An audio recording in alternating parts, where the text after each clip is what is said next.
नमस्कार, आपका स्वागत है। ये स्वामी श्री ईश्वरानंद गिरि जी महाराज के आचार्य शंकर रचित प्रातः स्मरण स्तोत्र पर हुई व्याख्यान माला पर आधारित पुस्तक स्वरूपानुसंधानम के क्रमिक अध्ययन की श्रृंखला में आज हम 5वें अध्याय उपाधि विसर्जन तक आ पहुंचे हैं।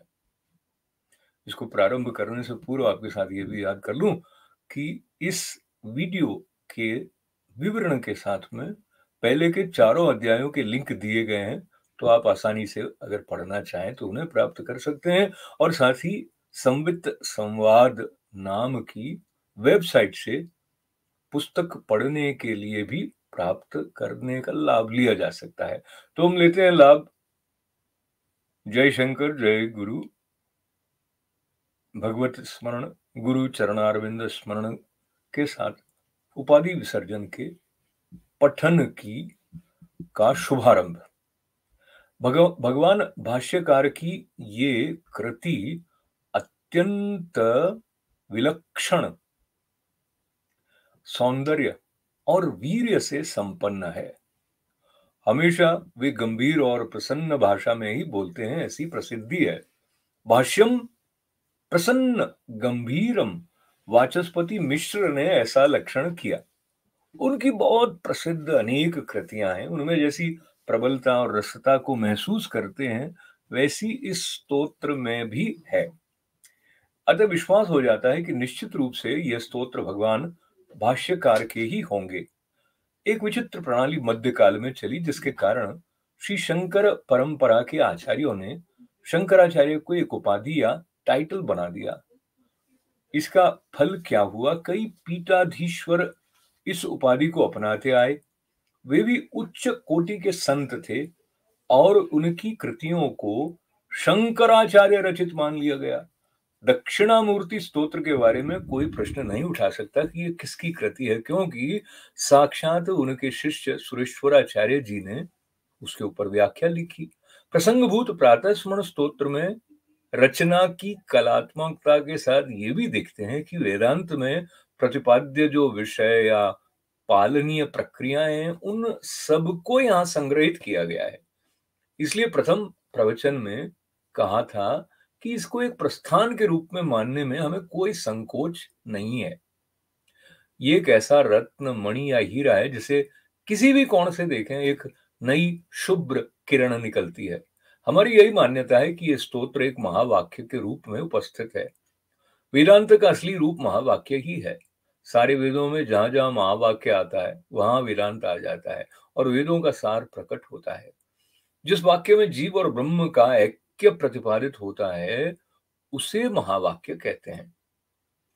प्रतीक रूप से 4 वेदों में 4 महावाक्य माने जाते हैं, परंतु ऐसा नहीं समझना चाहिए कि सिर्फ 4 ही महावाक्य हैं। वेदों में बहुत से और महावाक्य जगह जगह पर आते हैं। इन चारों को प्रमुख मानकर उनकी व्याख्या की गई है। इसमें भी विश्लेषण के लिए तत्त्वम असि उसको अति उत्तम माना गया। बाकी महावाक्यों में अभेद की व्यवस्था स्पष्ट नहीं है।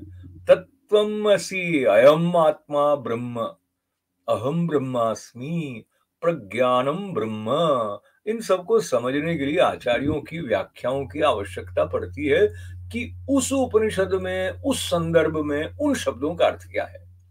परंतु तत्त्वम असि, वह तू है, अपने आप में पूर्ण है।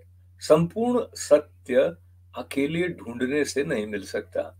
शिष्य की चेतना जब संप्रबुद्ध गुरु चेतना की सन्निधि में अपने आप को समर्पित करती है, तब गुरु मौन संवाद करते हैं और सत्य का साक्षात्कार कराते हैं। तू संबोधन इस संवाद को महावाक्य में देखते हैं, वह तू है। सामने उपस्थित शिष्य को गुरु जब कहते हैं तू वो है, तो उसके बारे में कह रहे हैं जिसकी जिज्ञासा लेकर शिष्य आया है। वो क्या है ये कहने का साहस हम में नहीं है, मर्यादा भी नहीं है। उसका नाम नहीं लेते, जैसे पत्नी पति का, बालक पिता का नाम नहीं लेते। वे हमसे या सारे जगत से भी इतना अधिक महान है। तत् से हमारी विवशता नहीं, अपितु ईश्वर की अनिर्वचनीयता प्रकट होती है। वाचो विभान्ति निखिला यदनुग्रहेण यन्नेति नेति वचने निगमा अवोचुः। इसमें जो पहले श्लोक में तद ब्रह्म निष्कलमहम कोई, या दूसरे श्लोक में तम देव देवम बताया गया है। महावाक्य का ये तत् पद है। ईश्वर अनिर्वचनीय है, परंतु उनको पकड़े बिना आत्मा पूर्ण नहीं होती। अपनी पूर्णता महसूस करने के लिए सारे जगत में जीव का संचरण करना हो रहा है। उपनिषद में कहा सन्मूलम अनविच्छः, सबका एक सच्चा आधारभूत मूल है। उसको जान ले तो सारे कार्य को पहचाना जा सकता है। सबकी असलियत, the truth of all things, जगत कारण में जाता है। इसलिए कल परसों बतलाया था, वीरांत में जैसा आत्मा विचारणीय है, जैसे वैसे ही जगत भी विचारणीय है। जब जगत के मूल का विचार करेंगे तो ईश्वर चैतन्य का आभास होगा। मूल या कारण सारे कार्य विस्तार में है। ईश्वर सर्वत्र है। ईश्वर हमारे लिए सहज है, अनिवार्य है। उसके संबंध बिना साधक सांस भी नहीं लेता। उपनिषद कहती है नमस्ते वायो त्वमेव प्रत्यक्षम ब्रह्मासि। इसे अंधविश्वास या प्रकृति पूजा नहीं कहना चाहिए। आदिकाल से आज तक मानव ने जगत कर्ता ईश्वर में अपनी आस्था को जगाए रखा, उसकी आराधना की, बहुत कुछ अनुभव किया। दार्शनिक विद्वानों ने जगत कारणत्व का विचार किया, युक्ति से उसका निरूपण किया। इन सब से पुष्ट सिद्धांत का परम प्रमाण वेद है। वैदिक दृष्टि से सिद्ध ईश्वरवाद की पराकाष्ठा वेदांत में है। जहां ईश्वर की सर्वात्मता स्वीकृत है, सर्वात्मा में जीवात्मा का शाश्वत ऐक्य सिद्ध होता है। उसे अब समझना है। आज इक्यार्थ के गूढ़ विषय में जाना है। जिस परमात्मा से कुछ भी अलग सिद्ध नहीं होता, वो हमारा लक्ष्य है। परंतु इस लक्ष्य को सभी आस्तिक स्वीकारते नहीं।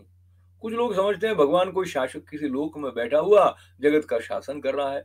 संभवतः वो अपनी इच्छा से कहीं पर तूफान, कहीं अतिवृष्टि कर देता है। तीव्र जिज्ञासु को इस तरह का ईश्वर मान्य नहीं है। ईश्वर का स्वरूप, वो कैसे जगत की सृष्टि संचालन आदि करता है, इसे समझना इतना सरल नहीं है। जैसे हम बालकों को जीवन रहस्य के बारे में समझाने के लिए कुछ कहानी बता देते हैं, इसी तरह ईश्वर विषय का वर्णन कहीं कहीं शास्त्र में भी है, परंतु सही विवेचन भी आचार्यों ने उस पर किया है। भाष्यकार एक जगह कहते हैं बालानाम बोधनार्थाय प्रारब्धम वक्त्वि वै श्रुति ही।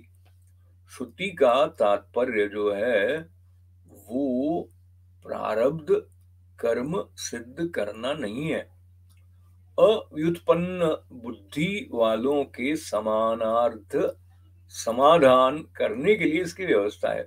उसी प्रकार कर्म क्षेत्र के न्याय को बताने के लिए कह दिया जाता है कि एक ईश्वर विधाता है जो पूर्व कल्प के कर्मों के अनुसार जीवों की सृष्टि करता है और उनका शासन भी करता है। अन्य कहीं परिष्कार हुआ कि जगत कारण ब्रह्म सर्वथा निरपेक्ष है और स्वेच्छा से निरूपादन सर्जन करता है। ये तो एक मिस्टिकल स्टेटमेंट है। प्रारंभ रूप में ईश्वर विचार में एक व्यावहारिक बात करते हैं कि जैसे हर चीज तो बनने पर ही होती है, वैसे संसार हुआ तो संसार को बनाने वाला भी है, पर कैसे, क्यों बनाया, ये स्पष्ट नहीं है। उसके प्रश्नों को नहीं उठाने वाला साधारण भक्त स्वीकारता है कि कोई सत्ता है जिसके हाथ में है हमारा कल्याण, हमारा उद्धार। इसलिए उसको प्रसन्न करने के लिए विशेष पूजा प्रार्थना करनी पड़ेगी। परंतु गीता आदि वेदांत शास्त्र बताते हैं कि कुछ पदार्थ प्राप्ति की बुद्धि से जाएंगे तो ईश्वर उपासना मोक्ष में नहीं ले जाएगी। जैसे कि कल बताया, एक मनोवैज्ञानिक कहते हैं भगवान को मानना अच्छा है क्योंकि उससे बहुत से रोगों का उपचार हो जाता है, पर फिर तो वो थेरेपी ही रह जाएगा। ऐसे ईश्वर से मुक्ति नहीं मिल सकेगी। मुक्ति या शांति के लिए किस ईश्वर की किस दृष्टि से उपासना करनी है, ये बताते समय ईश्वर का परिष्कार करना आवश्यक होता है। यही तत्पद का शोधन है। साधारण जन सामान्य में प्रचलित ईश्वर को तत्व का अर्थ लेने पर तत्वमसि वाक्य का वास्तविक अर्थ सिद्ध नहीं होता। प्रचलित अर्थ वाच्यार्थ है। यहाँ वाच्यार्थ एपरेंट मीनिंग संभव नहीं, वहां लक्ष्यार्थ यानी इंप्लाइड मीनिंग लेना पड़ता है। इस स्तोत्र को महावाक्य जैसे लेंगे तो स्पष्ट है कि पहला श्लोक त्वम पद शोधन है, दूसरा श्लोक तत्पद शोधन है, अंतिम श्लोक दोनों का ऐक्य है। आत्म तत्व का परिष्कार पहले श्लोक में सचित सुखम परमहंस गतिम तुर्यम आदि से कहा गया, उसी तरह से तद पद का शोधन यहाँ दूसरे श्लोक में यन्नेति नेति निगम अवोचु देव देवम, ये जो पद हैं इनमें तत् पद का शोधन हो रहा है, ईश्वर की बात स्पष्ट कर रहे हैं। देव देवम से महादेव या आदिदेव ब्रह्मा या वासुदेव विष्णु आदि सभी ईश्वर के रूपों को लिया जा सकता है, पर अजम अच्युतम अग्रम इसमें इनका संकेत है, परंतु इनके साकार सा अवयव स विशेष भावों से परे जाएंगे तब ही लक्ष्यार्थ सिद्ध होगा, इंप्लाइड मीनिंग स्पष्ट होगा। इसलिए मनसो वचसाम अगम्यम, इन सब में तत्पद का शोधन करते हैं। यहाँ श्रुति वाक्यों का उल्लेख है, यतो वाचो निवर्तन्ते प्राप्य मनसा सह, इसमें उपनिषद कहता है ब्रह्म मन और वाणी से गोचर नहीं है, कुछ समष्टि उपाधियों को स्वीकृत करके ही ब्रह्म सर्वज्ञ सर्वशक्तिमान ईश्वर रूप से जगत संचालन करता है। ब्रह्म का स्वरूप निर्गुण निर्विकार निर्विशेष अखंड है, एब्सोल्यूट है, उसमें सर्वज्ञता आदि उपाधि भी नहीं है, उसका नेति नेति आदि लक्षणा के द्वारा संकेत मात्र श्रुति करती है। उसी स्वरूप को लेकर महावाक्य आत्म और ब्रह्म का ऐक्य बतला रहा है।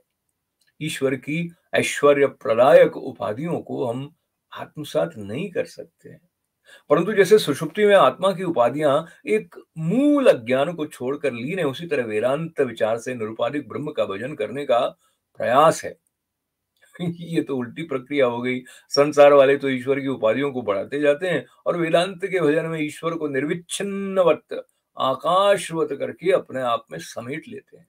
इसलिए हमारी उपासना में भगवान का छोटे बालक का वसनहीन रूप भी है, भिक्षाटन दिगंबर शमशानवासी रूप भी स्वीकृत है। इसकी हिम्मत या सूक्ष्मता और विशालता केवल वेदांत में है। त्वम पद में जागृत स्वप्न सुषुप्ति आदि अवस्थाएं आती हैं, उसी से आत्मा को पहचानेंगे। उसी प्रकार ईश्वर के अंदर इच्छा शक्ति, ज्ञान शक्ति, क्रिया शक्ति या जगत सृष्टि स्थिति और संहार की शक्तियां हैं। ईश्वर में ऐश्वर्य है, इसके कारण वो महान हो गया है। जिस माया को लेकर वे सृष्टि आदि करते हैं वो माया ब्रह्म के लिए उपाधि मात्र है। ब्रह्म साक्षात्कार करना हो तो उसके पार जाना पड़ेगा। गीता में कहा भगवान ने, दैवी एषा गुणमयी मम माया दुरत्यया मामेव ये प्रपद्यन्ते मायाम एताम तरन्ति ते। मेरी अपनी दिव्य गुणमयी माया शक्ति के परे जाने के लिए मेरी अनन्य शरणागति चाहिए। हमारे प्रसंग भूत स्तोत्र के दूसरे श्लोक में भजामी शब्द का अर्थ वो भजन प्रक्रिया है जिसके द्वारा भगवान की उपाधियों के परे जा सकते हैं। संवित साधना का अर्थ यही है। दूसरी साधना के परिणाम स्वरूप माया उपासक को संसार में घुमाती है या कुछ उच्च स्तर पर ले जा सकती है। माया मेताम तरंति ते एक प्रबल प्रक्रिया है, इसके बिना माया के पर्दे के परे नहीं जा सकते। दूसरी दृष्टि से यह भजन है भी आसान। पत्रम पुष्पम फलम तोयम आदि के अर्पण मात्र में ये ताकत कैसी आती है, उसको सूक्ष्मता से समझना है। पहले ये समझना है कि चैतन्य कॉन्शियसनेस बुद्धिमत्ता इंटेलिजेंस से अलग है। चैतन्य एक स्वतंत्र तत्व है। ये स्वतंत्रता आध्यात्मिकता का सार है। जो स्वतंत्र नहीं परापेक्षी है, परवश है, उसको शास्त्रीय भाषा में परार्थ कहते हैं। जो पदार्थ होगा वो परार्थ और जड़ होगा। चैतन्य पदार्थ नहीं है, परार्थ भी नहीं है, वो अपने आप में प्रतिष्ठित और स्वतंत्र है। यदि तुम ईश्वरार्थ हो तो तुम जड़ बन गए, इसमें गौरव या संतोष नहीं हो सकता। चैतन्य होकर ईश्वर चैतन्य को छूओगे तो वो प्रेम के सिवा और किसी उद्देश्य से संभव नहीं होगा। जहां विवशता या शोषण है वहां प्रेम संभव नहीं। केवल चैतन्य दृष्टि में ही प्रेम या भक्ति वास्तविक है। प्रेम के लिए भी दृष्टि का शोधन चाहिए। जब तक हम उपाधि सहित रहेंगे, व्यवहार मात्र होगा, उसमें कभी पोषण या कभी शोषण भी होगा, कभी अन्याय भी होगा। ये सब संभव है व्यवहार में, प्रेम में ये संभव नहीं है। आत्मा को परम प्रेमास्पद कहते हैं, क्योंकि इसी में वास्तविक स्व प्लस अर्थ है। साधारण व्यक्ति स्वार्थी को बुराई समझेगा, पर जब तक जड़ दृष्टि रहेगी तब तक ये बुराई मिटती नहीं, तथा प्रेम की योग्यता भी आएगी नहीं। उसके लिए भगवान कहते हैं आत्मशोधन करना पड़ेगा। आत्मा शोधन में पहला शोधन कर्म शोधन है। कर्म से चित्त को ऐसा बनाओ कि संग निकल जाए। बार बार आप वेदांत में सुनते हैं कर्म से ही चित्त की शुद्धि है। इसके अलावा वेदांत में कर्म का और कोई तात्पर्य नहीं है। इसलिए गीता में भगवान कर्म योग पर जोर देते हैं। भगवान कहते हैं तुम अपने को गलत समझ रहे हो, इसलिए शोक कर रहे हो। असलियत में आत्मा तो शोचनीय है ही नहीं। इसी को समझाने के लिए भगवान बताते हैं कि मन के कारण राग द्वेष आदि उठ रहे हैं, जो शोक के कारण है। आत्मा में वे नहीं है। आपका विषय के प्रति जो दृष्टिकोण है, उसी से राग द्वेष आदि का उदय है, जिसके कारण मन मलिन हो रहा है। इनको छोड़ो। संगम त्यक्त्वा धनंजय राग द्वेष वियुक्तेस्तु विषयान इंद्रियेश्वरन आत्मवश्येर विधेय आत्मा प्रसादम अधिगच्छति। ये पहला प्रसाद क्या है? आत्मशोधन का। यहाँ प्रसाद का अर्थ निर्मलता है। चित्त तो हमेशा स्वच्छ है, पर चित्त की स्वच्छता पहले प्राप्त हो तो चित्त का प्रसाद बाद में मिलेगा। इस शोधन प्रक्रिया में आत्मवश्येर विधेय आत्मा एक महत्वपूर्ण शब्द है। राग द्वेष से बचकर व्यवहार करने की कोशिश में आत्मा की वशीता, मास्टरशिप को महसूस करोगे। ये एक बहुमूल्य उपलब्धि है, जिसके बिना हर कदम पर गुलाम बने रहोगे। उस व्यक्ति को किसी न किसी कीमत पर खरीदा जा सकता है, क्योंकि उसमें आत्मवशीता नहीं है। इसी को मैं स्वतंत्रता कह रहा हूं। इस प्रकार कर्म योग करोगे तो आत्म स्वतंत्रता को उत्तरोत्तर महसूस करने लगोगे। आत्मवशीता प्राप्त करने के लिए जब योग से कर्म करोगे तो अपने आप में स्वतंत्र चैतन्य का भान होने लगेगा। उस स्वतंत्रता का प्रयोग होगा सत्य को चुनने में। मैं सत्य को, ज्योति को, अमृत को चुनता हूं, असत्य अंधकार वृत्ति को त्यागता हूं। असतो मा सद्गमय, ये त्वम पद के शोधन का परिणाम है। इसी के कारण साधक धीर बनता है और प्रेयो मार्ग को छोड़कर श्रेयो मार्ग को चुनता है। श्रेयो मार्ग ही धर्म मार्ग है। अधर्म मार्ग में तो कुछ भी समझौता कर लो, क्योंकि विषय प्राप्त करना है, इसमें चुनना तो है ही नहीं, क्योंकि पहले ही बिक चुके हो। इसलिए चुनने की स्वतंत्रता प्राप्त करने पर ईश्वर का वर्ण करोगे। मैं आपका हूं, ये ईश्वर भजन का प्रथम सोपान है। फिर आएगा आप मेरे हैं, और फिर आएगा आप ही मैं हूं। महावाक्य के संदर्भ में यही भजन है। ब्रह्म भजन का ये सोपान क्रम है, जिसमें तत् त्वम दोनों पदों का शोधन होता जाता है। क्योंकि ईश्वर को ब्रह्म स्वरूप जानकर भजन करते हैं तो भक्ति के प्रभाव से उपास्य उपासक दोनों के बीच एक अद्भुत निरावरण प्रक्रिया होती है। जब आप ईश्वर का निर्मल भाव से वर्ण करते हैं तो ईश्वर भी आपका वर्ण करता है, क्योंकि उसका नियम है ये यथा मां प्रपद्यन्ते तांस्तथैव भजाम्यहम्। जब आप ईश्वर को सच्ची भक्ति भाव से चुनेंगे, उनसे विषय व्यापार नहीं करेंगे, तो ईश्वर भी आपको निष्प्रपंच भाव से चुनेगा। यानी अपने ऐश्वर्य का प्रयोग नहीं करेगा, अपने स्वरूप का प्रयोग करेगा। इसका अर्थ है कि वो परमात्मा सिर्फ प्रेम करेगा। इसी विषय को मुंडकोपनिषद और कठोपनिषद में बताया है। निशा तर्केण मतिरापनेया। ये ब्रह्म ज्ञान बहुत पढ़ने से या साधक की मेधा शक्ति से नहीं प्राप्त होता। तो फिर ये किस तरह मिलता है? उसके लिए बताया यमेव एष वृणुते तेन लभ्यः तस्य एष आत्मा विवृणुते तनुस्वाम। ये बहुत महत्वपूर्ण वाक्य है और भाष्यकार इसको स्पष्ट करते हुए कहते हैं जिसको ये वर्ण करता है उसी के द्वारा वो ईश्वर प्राप्त होता है, क्योंकि उसके प्रति वो अपने आप को खोल देता है। जिसको ये वर्ण करता है उसी से उसको प्राप्त करता है। जिसको ये ईश्वर वर्ण करता है उसी के द्वारा वो ईश्वर प्राप्त होता है, क्योंकि उसके प्रति वो अपने आप को खोल देता है, उन्हीं से, दूसरे से नहीं। जिसको भी ईश्वर चुनता है वही साधक ईश्वर को प्राप्त करता है। यम एव एष वृणुते तेन लभ्य, क्योंकि तस्य ऐसा आत्मा विवृणुते तनुस्वाम, वो अपना स्वरूप खोल देता है। साधक के वर्ण वृणुते के प्रति ईश्वर का निरावरण विवृणुते, कैसा सुंदर। उपयुक्त उपनिषद वाक्य की गूढ़ रचना में दोनों अर्थ निहित हैं। जो साधक ईश्वर को केवल उसके लिए ही चुनता है, उसको ईश्वर प्राप्त हो जाता है। जिस भक्त को ईश्वर चुनता है, उसको ईश्वर आत्मज्ञान प्रदान करता है। सारांश ये है कि जब भजन पर आपकी निर्मल भक्ति प्रकट होगी, तब ईश्वर अपने आप को आपकी बुद्धि में आत्म रूपेण प्रकट कर देगा। इसमें आपकी इच्छा और ईश्वर की इच्छा एक हो जाएगी। यदि आपकी संसार की इच्छा है, चाहे वो ब्रह्मलोक जाने की क्यों ना हो, उसमें ईश्वर की इच्छा नहीं हो सकती, क्योंकि तब वो विधाता बनकर आएंगे। वो सोचेंगे मैं उसे अब क्या दूं, उसकी फाइल मांगेंगे।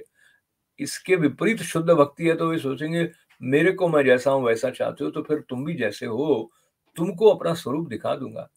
ये एक महत्वपूर्ण साधना है। केवल निर्मल भक्ति से ही ईश्वर वशीभूत होता है। भक्ति के द्वारा ही ईश्वर का अनुग्रह प्रकट होगा, नहीं तो ईश्वर का निग्रह शासक रूप में ही काम करेगा। निग्रह अनुग्रह शक्ति दोनों ईश्वर की है। ईश्वर ब्राह्मयन सर्वभूतानि निग्रह में है। अनुग्रह में मोक्षयिष्यामि आएगा, पर उसके लिए पहले मामेकम शरणम ब्रज पूर्ण होगा। माम एकम की व्याख्या तीसरे श्लोक में आएगी। उसी श्लोक में विवृणुते तनुस्वाम, ईश्वर अपना रूप खोलकर कैसे बतलाते हैं ये समझ में आएगा। प्रातः नमामि तमसा परमर्कवर्णम, इसको आगे देखना है। प्रातः काल के स्तोत्र की प्रथम श्लोक में ब्रह्म मुहूर्त था, केवल स्मरामी कहा। दूसरे श्लोक में भजामी में उषा काल आ गया था, जहां आकाश में लालिमा आ गई थी, भक्ति का अनुराग। परंतु तीसरे श्लोक में सूर्य सामने आ गई तो नमामि ही उचित है। ये नहीं समझना कि सूर्य पहले छुपे हुए थे और अब सामने आ गए हैं। आत्मा रूपी सूर्य तो हमेशा रहता ही है। अतः तमसः परम, ये एक विचित्र विशेषण दिया जा रहा है। संसार का सूर्य तो हमेशा दिन रात से जुड़ा ही रहता है, अंधकार प्रकाश साथ में ही रहते, परंतु यहाँ ये दिन रात करने वाला सूर्य नहीं है। ये एक ऐसा संवित सूर्य है जो न उदय होता है न अस्त, उसके सामने रात आती ही नहीं है। जब सूर्य के हृदय में जाएंगे तो वहां प्रकाश ही प्रकाश है, उपाधि रहित आत्म स्वरूप में शुद्ध चिन्मात्र ज्योति है। इसलिए यहाँ अर्क वर्णम का अर्थ सूर्य का रंग नहीं कर सकते। सूर्य जैसा स्वप्रकाश ऐसा समझना है। अर्क का अर्थ पूजनीय भी है। गायत्री मंत्र में भी वरेण्यम भर्ग कहा है। आत्म स्वरूप को कोई ज्योति या प्रकाश न मान ले, इसलिए स्पष्ट किया है पूर्णम सनातन पदम पुरुषोत्तमाख्यम। जो पूर्ण है और सनातन है, उसी को शास्त्र में पुरुषोत्तम कहा। पुरुषोत्तम के लिए सिर्फ नमन अर्पित कर सकते हैं। यदि कोई व्यक्ति सही सही उपासना करके परिपक्व हो जाए तो वो इस ज्योति को पहचान लेगा। सभी संतों ने उस ज्योति स्वरूप का वर्णन किया है। रामकृष्ण परमहंस से जब पूछा गया कि भगवती का कैसा साक्षात्कार हुआ, तब उन्होंने कहा कोई एक बड़ा भारी प्रकाश का समुद्र उमड़ रहा था। उसके बाद तो मुझे कुछ मालूम ही नहीं चला, मैं उसी में डूब गया। परम सत्य ब्रह्म के लिए प्रकाश तत्व एवं समुद्र दृष्टांत मात्र है। हमने एक बार अपने गुरु जी श्री महाराज जी से पूछा कि समाधि का मतलब क्या होता है, तो उन्होंने इशारा करके बताया डूबना होता है, अंदर डूबना होता है। पूर्ण का उदाहरण गीता में भी समुद्र ही दिया है। अपूर्यमाणम अचल प्रतिष्ठम समुद्रमाप प्रविशन्ति सर्वे। समुद्र में नदियों का पानी आगे मिल जाता है, परंतु वो तो वैसा का वैसा ही रहता है। नदी समुद्र में मिलती है, इस उदाहरण को उपनिषदों में भी बताया है। आत्मा परमात्मा को पहचान लेती है तो उसमें प्रवेश करती है, तब उसका नामो निशान नहीं रहता। जैसे नदी समुद्र में मिल जाती है तो उसका नाम रूप मिट जाते हैं। गंगा यमुना ब्रह्मपुत्र जब मिलते हैं तब सब नाम मिट जाते हैं। उनका काला नीला पानी सब एक हो जाते हैं। इसी को पूर्ण कहते हैं। ये आत्म सत्य का अनंतत्व है। गणित में अनंत की चर्चा होती है ना, उसी प्रकार पूर्ण वो है जिसमें से न कुछ कम कर सकते हैं न कुछ जोड़ सकते हैं, क्योंकि वो सच्चा संख्या या व्यक्ति नहीं है। यदि संख्या होती तो घट जाती या बढ़ जाती। इसी पूर्ण का उल्लेख पुरुषोत्तम नाम से कर रहे हैं। गीता के 15वें अध्याय में ये प्रसिद्ध हुआ है। वहां पुरुषोत्तम के मार्मिक लक्षण किए हैं और कहा कि वो जीव और ईश्वर दोनों से अन्य है।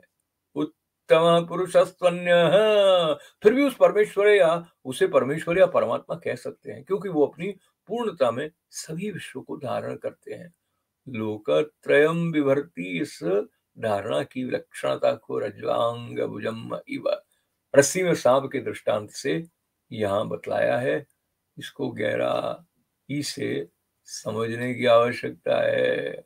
यहाँ पर 5वां अध्याय संपन्न होता है स्वस्वरूपानुसंधान पुस्तक में से, जो स्वामी श्री ईश्वरानंद गिरि जी महाराज के आचार्य शंकर रचित प्रातः स्मरण स्तोत्र पर आधारित है।